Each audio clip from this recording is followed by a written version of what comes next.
Hi there everyone, my name is Ariel from CC Demoness Lyria, and this is episode 1 of my Foam for Beginners tutorial series. So this is going to be a really simple breakdown of some of the foams that are out there and where you can acquire them, starting off with, well, the simplest and easiest thing that most people know about, and that is craft foam. Craft foam comes in a couple different weights, usually about 3 is what we see. So the first one is thin foam, which is literally, as you guessed, super thin.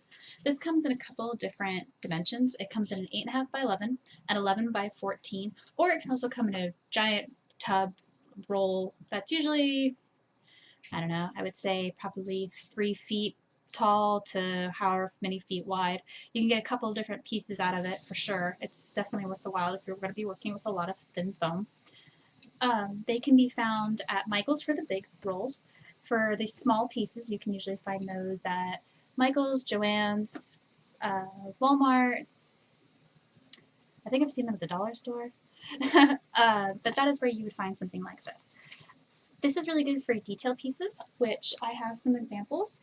On my link shield here, my master shield, I used it on the gold to make an uprise lip to give it some dimension. We also used it on one of our big pieces for Monster Hunter, which we used to make each individual scale on this beauty here for each one of these.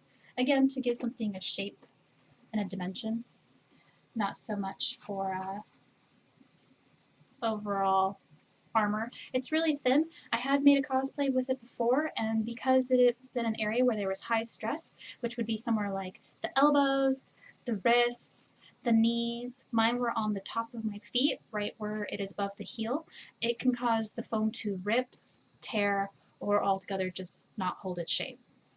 The good news is that the thin foam comes in what we'd call medium foam, which is much thicker compared to its counterpart.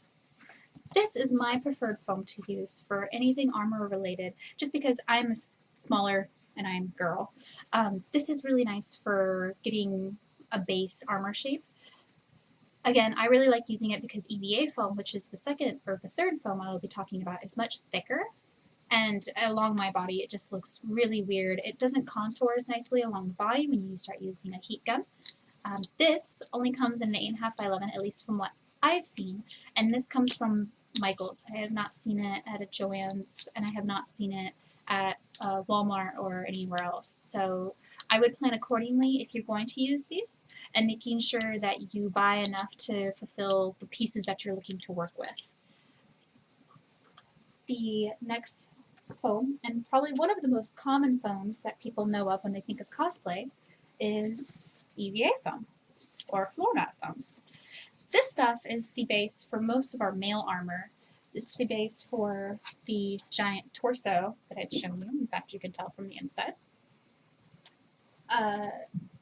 This foam, again, is really nice for male cosplays because, again, it is a little bigger. It is very rigid. You don't have to worry about anything like I had mentioned with the thin foam where it's tearing, bunching, anything like that. For the most part, it's pretty durable. They come from, usually I get mine from Harbor Freight, but you can also find them at Walmart, and you can find them, I believe, at Home Depot, and you can also find them online. They usually come in a 4-pack. They also do come in rolls as a yoga mat. However, if you were to compare that to the floor mat foams, they're a little bit thinner and they have a slightly different texture. So when you go to seal your EVA foam later, which I will talk about in a different video, they seal slightly different, not by much, and it's more of a preference in the feel of it, but it is also an option. Some other alternative foams that most people don't think about is things like Styrofoam.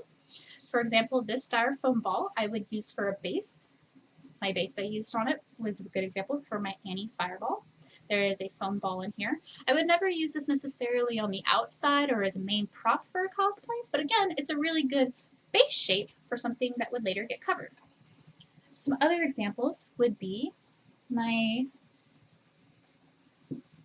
pink insulation foam, which is also known as pink Panther foam. This comes in a couple different sizes. This comes in either a very large and very thick sheet, and when I say large, I'm talking you probably won't fit it into your house very well without cutting it down.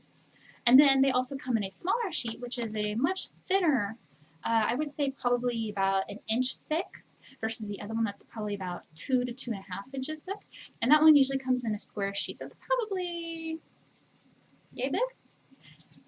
that stuff is really good for weird odd shapes like this, and they're also super light. This is the pink foam. This is as thick as it comes, and obviously again it's been shaped down. It's really easy to work with as far as sanding over.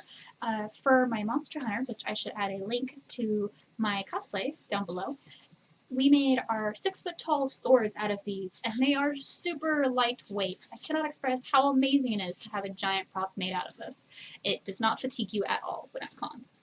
Something else that has also had that pink foam being used, again back to our torso piece, is these little ridges here.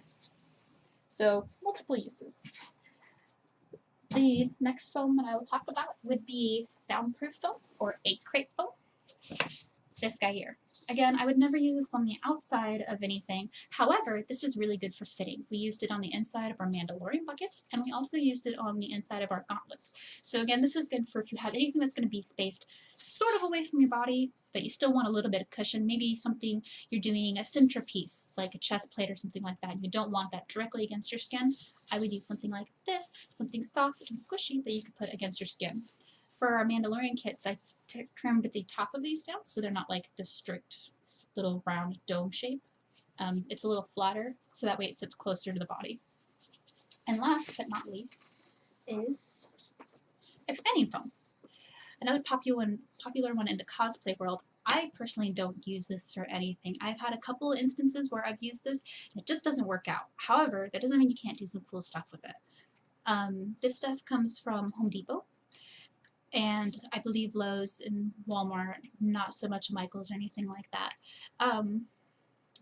I've used this to make a dress form for myself, which involves duct tape and taping around the body, cutting yourself out of said duct tape, and then filling it out with expanding foam.